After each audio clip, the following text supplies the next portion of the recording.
Hi guys! Magandang araw. Eme. So, nag-crave tayo ng pinapaitan. So, tara, punta tayo sa Marikina Bayan to buy pangpapaitan.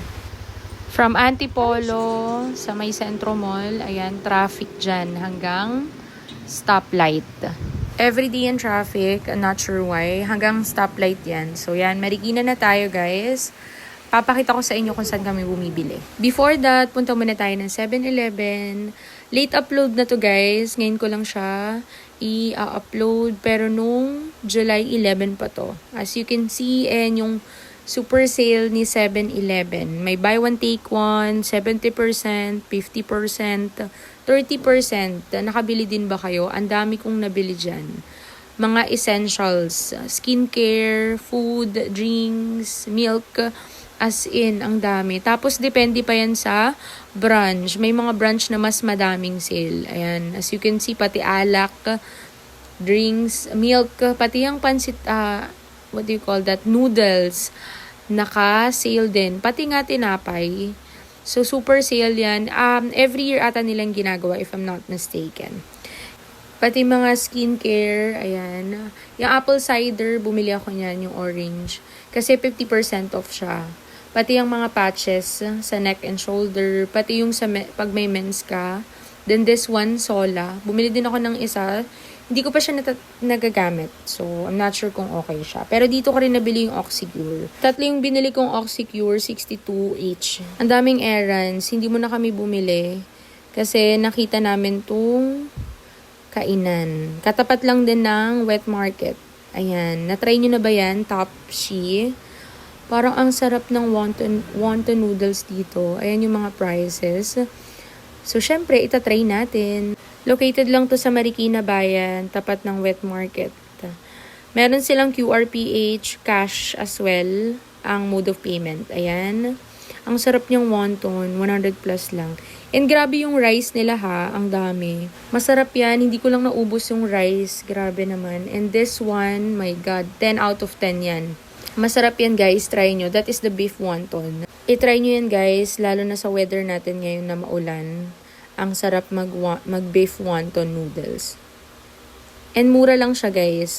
Affordable yet masarap. And ito yung sinasabi ko sa inyo na ang dami ng serving. Kaya i-try nyo yan guys, lalo na kung malapit lang kayo sa Marikina. Ang sarap talaga as in, 10 out of 10. So tara na. Hindi pa tayo bibili ng pinapaitan kasi dadaan tayo sa 167. Meron lang akong mga bibilhin. Ayan, napuntahan nyo na ba itong 167? Sa Marikina lang to guys, sa loob ng market. Marami kayo ditong mabibili. School supplies, ayan, mga gamit sa bahay, panglinis, appliances, toys, marami din dito. Table and chairs, meron din sila, mga pangbata. Ayan, mga decoration sa bahay, flowers. Madami ditong mabibili guys and mas mura kesa sa labas or sa mall. Of course, ang laki ng difference. So, lahat dito, hanggang second floor sila. I'm not sure kung may third floor pa. Ayan, hanger and pati yung mga laundry basket. Mas mura dito guys, 200 plus lang. Kung i-compare mo sa iba. Meron din sila mga appliances. So, dito kami bumibili ng pang papaitan kay kuya.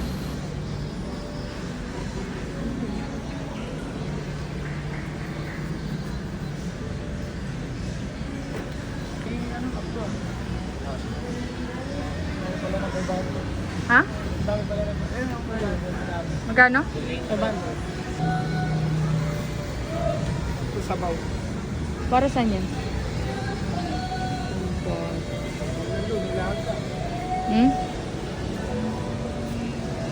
Paano nag-ay? Paano yan? Save load. Hindi yan naman loob. Anong tenderloin? Kamto. Naman ang bakit.